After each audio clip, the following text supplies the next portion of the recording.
యాదాద్రి భువనగిరి జిల్లా రామన్నపేట పట్టణ కేంద్రంలో ప్రొహిబిషన్ ఎక్సైజ్ స్టేషన్లో జిల్లా prohibition excise SP Vishnumurthy media సమావేశం నిర్వహించారు. పంతంగి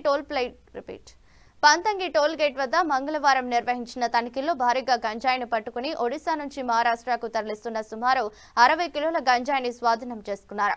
పట్టుబడిన గంజాయి విలువ సుమారు 33 లక్షల రూపాయలు అని అధికారులు తెలిపారు.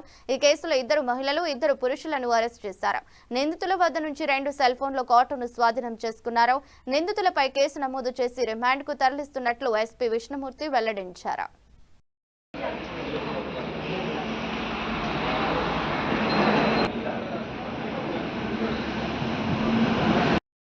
నమస్కారం అండి. నా పేరు విష్ణుమూర్తి, యాదాద్రి జిల్లా ప్రొహిబిషన్ ఎక్సైజ్ అధికారిని.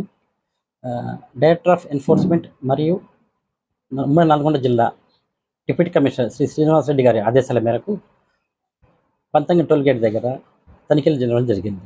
ఇందులో భాగంగా 17వ తారీఖు అనగా నిన్న సాయంత్రం ఒక ఆటో అనుమానాస్పదంగా రావడంతో దాన్ని చెక్ చేయడం జరిగింది. ఇందులో 33 ప్యాకెట్లు గాంజాను మేము గుర్తించడం జరిగింది. దీంతో ఫస్ట్ మేము చూసాము, ఫస్ట్ గాజులు అని చెప్పారు. తర్వాత అనుమానంతో మేము లోపల బాగా డీటెయిల్గా చెక్ చేస్తే దాంట్లో 33 ప్యాకెట్లు ప్లాస్టిక్ ర్యాప్ చేసిన ప్యాకెట్ దొరకడం జరిగింది. దాన్ని తీసి చూడగా గంజాయి అని తేలింది. తర్వాత విచారించగా వీళ్ళు ఒరిస్సాలోని బరంపురం నుంచి రవాణా చేస్తూ మహారాష్ట్ర తీసుకెళ్తుండగా మార్గ మధ్యంలో ఇవి సూర్యాపేట నుంచి ఒక ఆటో మాట్లాడుకొని ఆటో నుంచి రవాణా చేస్తుండగా మేము ఇక్కడ పంతంగి టోల్ గేట్ దగ్గర మేము దాన్ని ఆపడం జరిగింది. తనిఖీ చేయంగా దీంట్లో దొరికిందనమాట. అయితే దీని యొక్క స్వాధీనం చేస్తున్న ఆస్తి విలువ సుమారు 33 లక్షల రూపాయలు. ఇందులో 4 ముద్దాయిలను, అంటే 3 ముద్దాయిలు మహారాష్ట్ర చెందినవారు, అతను ఆటో డ్రైవర్ని కలిపి మొత్తం 4 అరెస్ట్ చేసి రిమాండ్ చేసి కోర్టు ముందర ప్రొడ్యూషన్ చేయడం జరిగింది. ఈ దాడుల్లో మనకు రామన్నపేట సిఐ శ్రీ మన బాలాజీ నాయక్, మోత్కూరు సిఐ రవిచంద్రారెడ్డి, ఎస్ఐలు మన శంకర్, శివకృష్ణ, సత్యనారాయణ మరియు సిబ్బంది కానిస్టేబుల్స్ తిమలేష్, రావోజీ, రెహమాన్, రమేష్ రెడ్డి, కృష్ణారెడ్డి, గోపి, అనిల్, వెంకట్, సోని, స్వప్నలు పాల్గొన్నారు.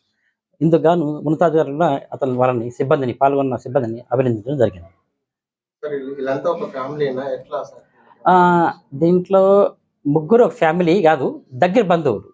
దాంట్లో 2 అక్కచెల్లెళ్ళు అనమాట, ఆడపడుచులు. దాంట్లో వీళ్ళిద్దరు తీసుకోలేక దగ్గర బంధువుని ఒకరిని తీసుకొచ్చారు. వీళ్ళ మీద అయితే కేసులు, ఇద్దరి మీద అయితే కేసులు. ఒకరి మీద మాత్రం ఎక్కడో టోల్ చెక్ లో ఉందని చెప్పాడు. విచారించగా టోల్ చెక్ లో అత్తాపూర్లో కేసు ఉందని చెప్పాడు అనమాట. విజయ్